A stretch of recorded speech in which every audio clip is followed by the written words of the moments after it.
Joining us now from a studio in Philadelphia is Congressman Joe Sestak, a Democrat from Pennsylvania, a retired three-star admiral in the Navy. And he got a lot of snow there in Philadelphia, too. And, Congressman, thanks very much for taking the time to make your way into the studio. Absolutely. And we do have it. And more to come. More to come. Coming Tuesday, but that's tomorrow's problem. Same question I asked Colonel McGinnis. What do you think would be the effect of repeal? I think this is going to be a very positive effect. It's going to help the military institution. We are losing good warriors right now in the midst of two wars. We cannot afford to lose them. You know, I had gone to war. I commanded an aircraft carrier battle group in the war in Afghanistan, and we knew by public surveys that a certain percentage of them were gay. How can one come home and say they don't deserve equal rights? And on board that aircraft carrier, there was 5,000 sailors. Their average age, 19 and a half. That generation doesn't even blink an eye if somebody's gay on the whole. This is something that, as I questioned Secretary Gates at the hearing in the House Armed Services Committee the other day, I almost wonder why it really even takes a year to study its implementation, because as Admiral Mullen said, we're forcing someone to live a lie. That harms the institution that's asking him to lie, or her. We have an email from a commander in the Navy. This is named Louis. This is a huge mistake, he writes. It affects only a small portion of our service members.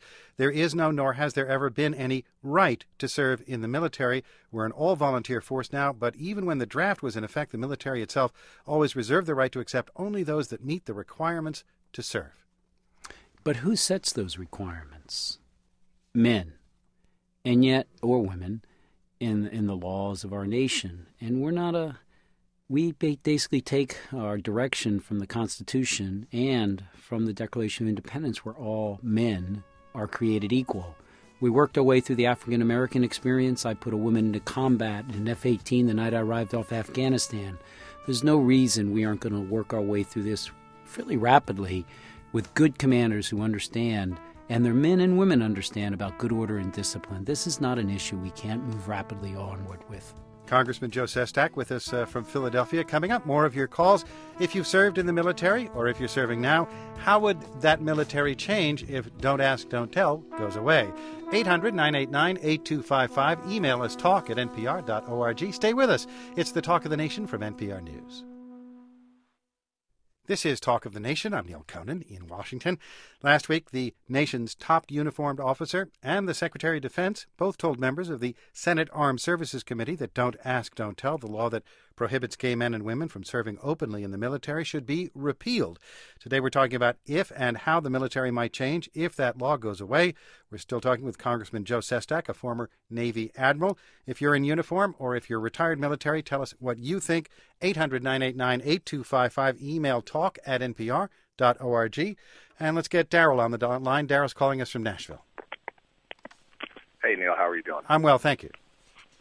I appreciate you taking my call. I think I agree and disagree with the previous callers. I've served with a lot of men and women who were homosexual and were great. Were great leaders, were great soldiers, and did their jobs with honor and valor. But at the same time, you have to look at the different incidences with all the other stressors that are involved in, say, for instance, a light fighter infantry unit. Just ones I've heard of where soldiers have had pencils shoved through their ears, have been violated in a number of different ways. I think those are all things that you have to look at. When you say soldiers had pencils shoved through their ears, these are soldiers who were believed by their colleagues to be gay? Oh, yes, sir. And pencils shoved through their ears so they would make them leave the unit? He pretty much left life with that incident. Ah, I see. So fragging, if you will. In a sense. In a sense.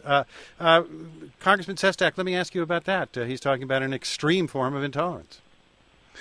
Well, let me tell you about a similar incident. There was a young petty officer 3 years ago in the United States Navy who people thought were gay, his seniors. So they handcuffed him, dragged him through dog feces, and then threw him into a dog kennel in Bahrain where they were dog hunting dog units. There was a report for discipline about it that never got acted upon. It came to my attention. I gave it to the Chief of Naval Operation, who investigated it, fired the Chief Petty Officer from the Navy, and disciplined the 3-star Admiral. My point is this. We had asked that gentleman to live a lie, and so therefore he was taken unduly advantage of. African Americans weren't permitted to even serve in an integrated way, and yet we treat them equally, and their good order and discipline maintains that type of good order and discipline. If this fragging incident happened, it was because, quite frankly, it may have been helped by that we forced people to live a lie. That sailor I talked about was taken undue advantage just because the commander, in a sense, could not go to the commander to say, I'm gay, because he was being persecuted again. So that's why you don't want to force people to live a lie. And are they good? The gentleman who just called in said they were good. Why don't we want the best? Daryl, any response to that? I believe that, like the gentleman saying, some of those soldiers are the best, but you have to look at the other soldiers that are extremely uncomfortable. Taking showers, sleeping next to homosexual individuals on the battlefield. All that changes. There's no color. There's no segregation. You're all there for a common bond. But when the mission's over and you go back home and you have this homosexual who is blatant and open with his views and his ideas and his sexuality, that's going to cause a extreme amount of tension, an extreme amount of stress, and Daryl? I think inevitably be a bad idea. Daryl, thanks very much for the call. Appreciate it. Go ahead, Congressman. Just one comment. We, in a sense, I don't think people out there, when you're in combat, as the gentleman Daryl just said, it really matters. But when we come home, and if there is this stress here, we don't take it out on someone when you go into a gym somewhere and just to work out, and we know a certain percentage are gay. And in the other ways, other issue is if someone is doing this at home and focusing upon someone because they're gay, that should be a hate crime.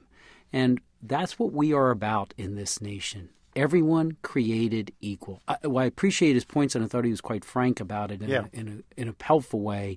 That's exactly what we don't want to do, is side on the side of people that are actually discriminate. Here's an email. I was wondering if I get a response from you about from Ann in San Antonio. Don't you think the problem, quote unquote, in the military is not with homosexual soldiers, but with intolerant attitudes found among the rank and file, not to mention officers? There will be need to education seminars and a very strict no tolerance policy on anti-gay behavior. I think that was what you were just talking about. I think if someone were to really go, at least on the crews I was associated with, one would be taken with how thoughtful and intelligent the military are. Our enlisted, the backbone of our service, are exceptionally a bright group of men and women. Almost on the whole, they're graduates of high school. And I think there is some intolerance, but I think you have seen a generation of leadership that has passed on from 1993, when the lieutenant colonel was working on that initial study. Much like society's elder generations potentially growing up in different types of templates of how to think about others has moved on. And so on the whole, I think you're going to find quite a bit of tolerance out there. Will there be a segment, as there was when we integrated African Americans? Absolutely. But I do like the woman's comment that said, we are a reflection of society, a society we serve. And if we are absolutely different than them, how well can we appreciate that society that we serve in the military? Congressman Sestak, thanks very much for your time today. Appreciate it. Thanks for having me. And good luck traveling in the snow. Thank you. Bye-bye. Congressman Sestak, a retired Navy admiral, joined us from the studio.